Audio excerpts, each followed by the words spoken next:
Salut, on est au Cambodge aujourd'hui, il est à peu près midi et demi, il fait très chaud, c'est la fin de la saison des pluies, le début de la saison sèche, donc il fait un soleil de folie. Et là je suis sur les bords du Tonlé Sap qui est le fleuve, un des fleuves, puisqu'il y a le Mekong également qui passe juste derrière moi, voilà.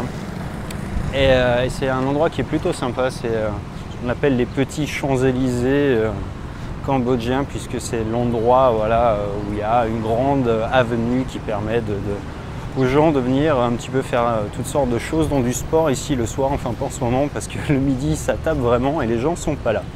Bref, dans cette vidéo je voulais surtout vous parler d'une technique qui est radicale pour pouvoir se positionner rapidement sur un marché quand on est quelqu'un qui n'est pas connu, et puis surtout quand on veut se démarquer, parce qu'encore une fois, j'en parle souvent, il n'y a rien de pire que de vouloir refaire la même chose que tout le monde parce que vous allez être juste le énième sur cette thématique. Donc l'idée en fait, c'est avec un petit plan en 5 étapes, eh bien, vous allez pouvoir vous construire un positionnement qui va vous ancrer comme étant quelqu'un qui est radicalement différent de tous vos concurrents. Ce que je vous propose, c'est de partir d'un exemple que j'utilise en ce moment parce que je travaille dessus, c'est le dépannage informatique. Alors ça marche aussi bien pour d'ailleurs tous les business qui soient uniquement sur internet, mais également qui peuvent être dans la vie réelle. Donc le dépannage informatique, c'est très bien parce que ça s'y prête à tous les cas de figure. On peut faire du dépannage informatique en ligne, on peut faire du dépannage informatique à domicile. Bref, la première étape de ce plan, en fait, eh bien, ça consiste à attirer l'attention. Donc on va pouvoir rédiger des articles par exemple ou poster sur Facebook quelque chose qui va commencer par attention, danger, ce que les dépanneurs informatiques ne vous disent pas, ce qu'ils vous cachent, ce qu'ils ne veulent pas que vous sachiez. L'idée en fait c'est de créer un petit peu du mystère, de l'attention, et puis c'est assez facile de faire en sorte que les gens tout de suite aient envie d'en savoir plus quand on le fait comme ça, parce que quand on s'adresse à des gens qui cherchent un dépanneur informatique et en disant effectivement que attention, danger, on se doute que derrière on va parler d'arnaque, de choses un peu bizarres, et les gens en raffolent. Ça c'est une réalité.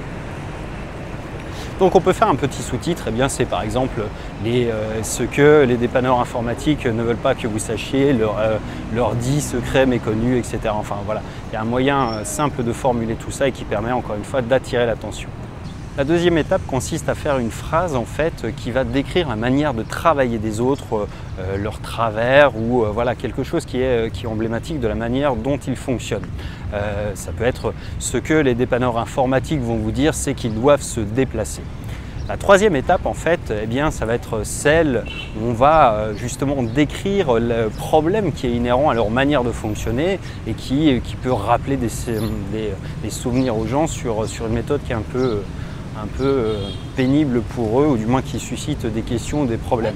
Ça peut être eh bien, ce qu'ils vont vous dire, ce qu'ils vont vous dire, c'est qu'ils ont besoin de se déplacer pour réparer votre ordinateur, mais ce qu'ils ne vont pas vous dire en revanche, c'est que ça va vous coûter 50 € de déplacement par exemple, et que ça c'est en plus du prix des pièces, etc. Voilà, c'est quelque chose qui va forcément être un constat objectif sur la manière dont les gens fonctionnent. Ça marche pour les plombiers, ça marche pour à peu près tout. On peut le faire avec des produits physiques en rappelant une caractéristique technique.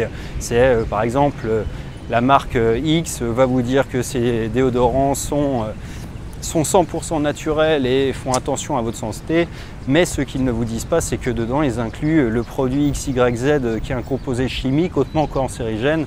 Et voilà, c'est une manière tout à fait objective de présenter un défaut de l'approche de vos concurrents. En une petite phrase, en fait, on va se positionner comme quelqu'un de totalement différent, en disant quelque chose qui est juste très simple et qui va faire, contrairement aux autres dépanneurs informatiques, eh bien moi je ne vous facturerai pas les frais de déplacement si je dois le faire, parce que dans 99% des cas je peux réparer sans me déplacer, et si je dois vraiment me déplacer, eh bien je vous ferai cadeau des frais. Voilà, ça vous a immédiatement positionné comme quelqu'un de différent aux yeux des gens qui ont besoin d'un dépanneur informatique ou de n'importe qui d'autre dans la thématique que vous ciblez. La quatrième étape, en fait, eh bien, c'est de pousser les gens à vérifier, de faire le test parce que, eh bien, comme ça affirme vraiment qu'on est sûr de ce qu'on avance. Et d'ailleurs, vérifiez vous-même la prochaine fois que vous irez en magasin, regardez sur l'emballage de la marque XY qu'il y a bien le composé XYZ dont je vous ai parlé et vous verrez que je vous dis la vérité.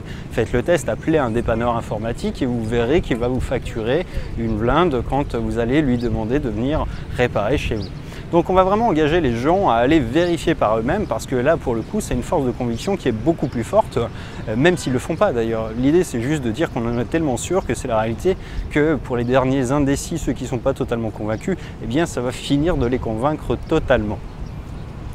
Et puis on va conclure avec une partie qui est très pratique quand on veut faire de la pub Facebook, quand on veut eh bien, lancer un petit débat ou du moins quand on attend des gens qui réagissent. Si on va leur demander de commenter justement avec une phrase émotionnelle, ce qu'ils en ont pensé, de leur demander leur avis. Et vous, est-ce que vous aussi vous avez été victime de telle ou telle pratique par telle profession? Est-ce que vous aussi vous n'en avez pas marre que la marque XY continue à mettre tel composé chimique dans ses déodorants? Est-ce que vous ne voudriez pas qu'on lance une pétition? Bref, engagez-les dans un processus où vous allez vraiment vous en servir pour créer de la connexion avec eux et de la relation. Parce que là, pour le coup, c'est vraiment quelque chose qui est très puissant pour vous positionner comme quelqu'un de différent et puis surtout pour vous positionner contre le système.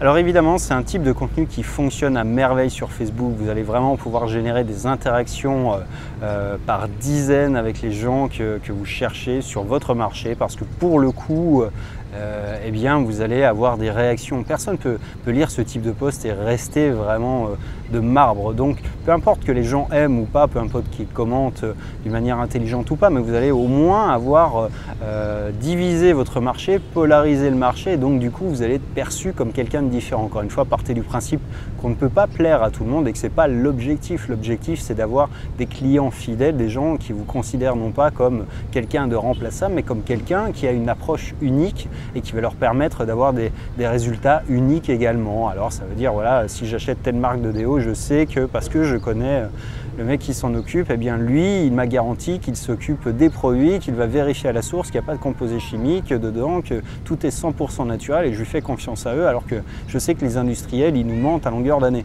Voilà, donc c'est quelque chose qui va vraiment avoir un impact très fort sur les gens et qui va vraiment asseoir votre positionnement.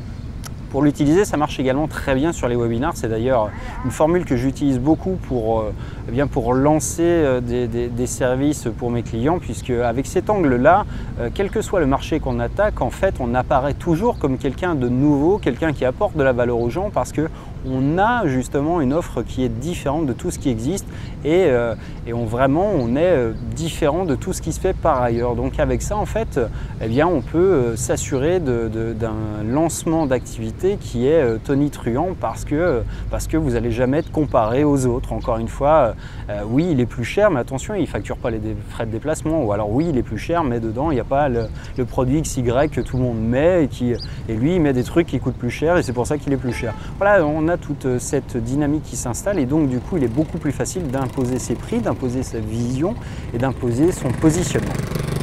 Bref, encore une fois, j'ai un atelier complet sur les webinars et la manière d'utiliser ce type de stratégie avec les webinars pour lancer votre première offre de produit en 7 jours.